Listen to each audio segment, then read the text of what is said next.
Just wanted to let you know that the PO box is now open. You can send me whatever the heck you like. It's on screen, it's in the description. Enjoy the video.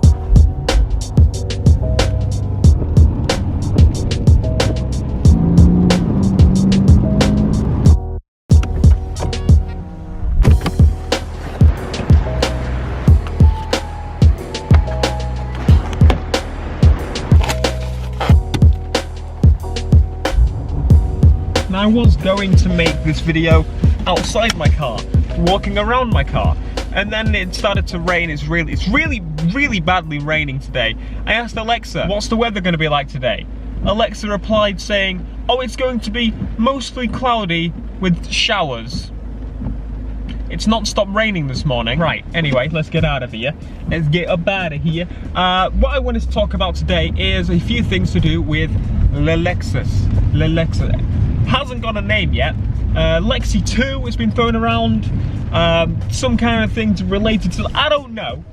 I don't know if I've got a name for it yet. Lexi just kind of happened. I'm gonna wait and see if it's the same happens for this bad boy right here. All right, let's get out of this baby mode and go into the proper mode. Now, obviously, there's a lot of questions people have about this car. Why this car?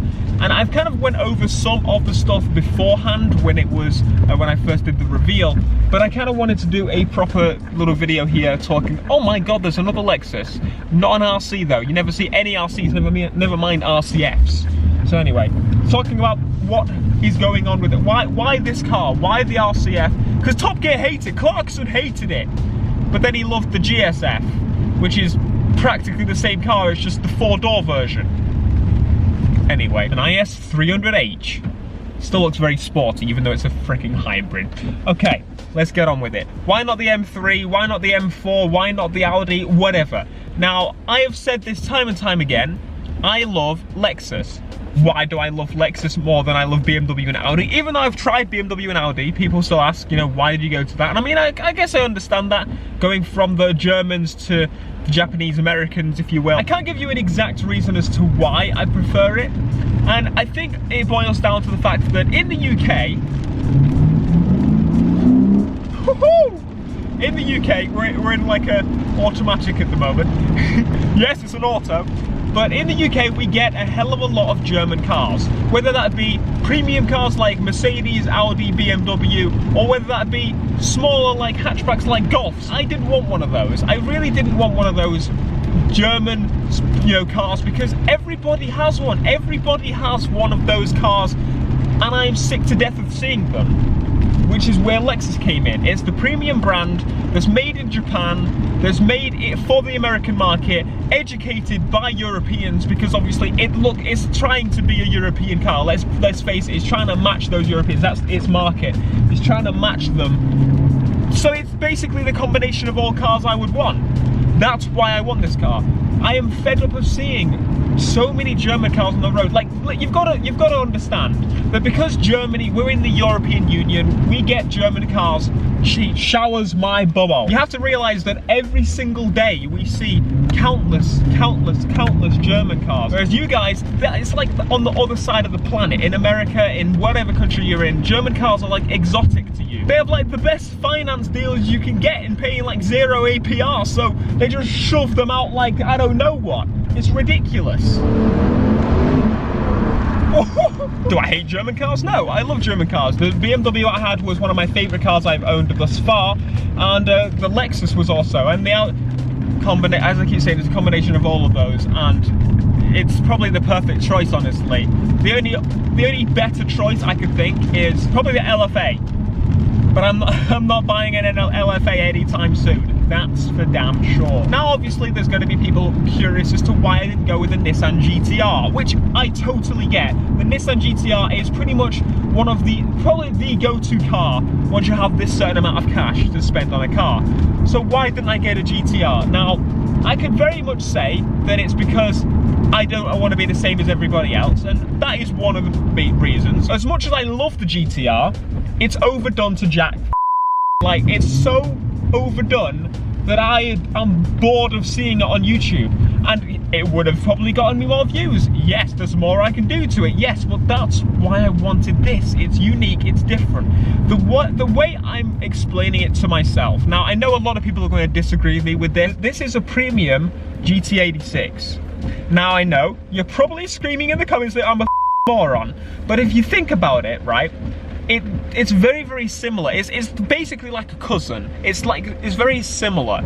I know it's completely different engine, completely different everything, but in my view, it's somewhat resembles that. It's a coupe. It's a sports style coupe or coupe from Toyota, Lexus. To me, it just matches up. You know, if I can pull this off well, which I'm planning to do. I know I have not really modified my cars properly in the past. A lot of people have told me that, but this is the one I want to do. But Theo, the GTR has all-wheel drive and it's faster and it's GTR. Yes, it has all-wheel drive. But I kind of figured out that I love all-wheel drive, don't get me wrong. The pull is unbeatable. It's like nothing I have ever felt before. I've never been on a roller coaster. I can't like to measure that, but no. All-wheel drive is something that I will want very, very soon. But I don't really need it unless I'm doing like track racing or something. Let's be serious. This thing launches as quick as my Audi, if not quicker than my Audi, and it's rear-wheel drive. And this is like stock, okay? Will I get an all-wheel drive car as my second car? Definitely. But I don't need it, you know? It doesn't snow very often here, and we have ridiculous amounts of rain, yes, but it's never the amount to where I require it. I'm not spinning out everywhere. Oh my God, this is the first time this road is actually empty.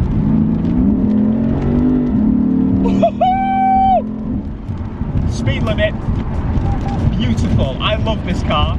You go from quiet, normal German style whip to Jesus, it's American. You could probably go full Mustang in this car. And I love that I can just speak in a normal, let me speak in a normal voice tone.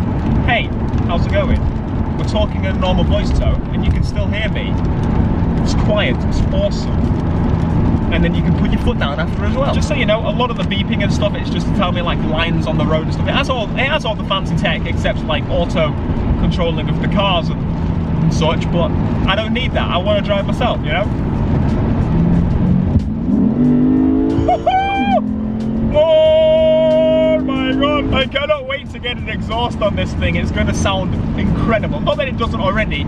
I almost don't want to ruin the sound it makes. It's so awesome. And obviously, some of the sound, I believe, comes from the speakers. When you put it in sport mode, it comes through the cabin a little bit with like a little vent, I believe. But also, I believe it comes through the speakers a little bit. But you know, honestly, when you roll the window down, you can hear it even louder. And honestly, that doesn't bother me at all, because obviously you need some way to make this, the cars need to be quieter, all right? And then you need sound in the cabin still at the same time. So if I brought the window down, it's going to be windy, but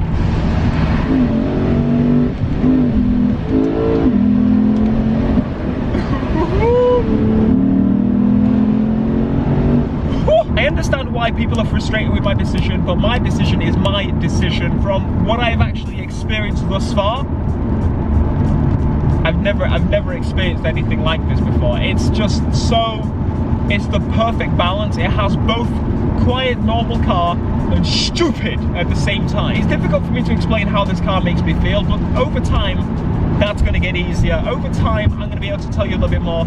Again, I haven't owned it for very long thus far, but I promise you that there's going to be a hell of a lot of videos that come out with this car, and it's going to transform. I promise you that. It will transform. A lot of people, again, are telling me that I shouldn't do, just a quick thing on the comments, that I shouldn't do my own servicing or whatever. I'm not planning to sell the car. In the UK, it's different. As long as a car passes an MOT, it doesn't really affect the value of the car. I have all the receipts for the stuff I bought for changing the oil myself.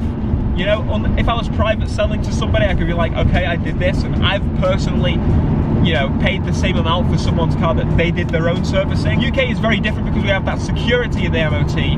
Most people don't even actually go to the dealers. A lot of people are telling me that they go to the dealers for servicing, unless it's a brand new car, like as in just rolled out 5k, 10k miles, when you get your, you know, free servicing, then it's kind of like, well, you may as well do it yourself or take it to a garage. I wanted to experience doing that myself, to then obviously do the next step of actually properly doing things to my car.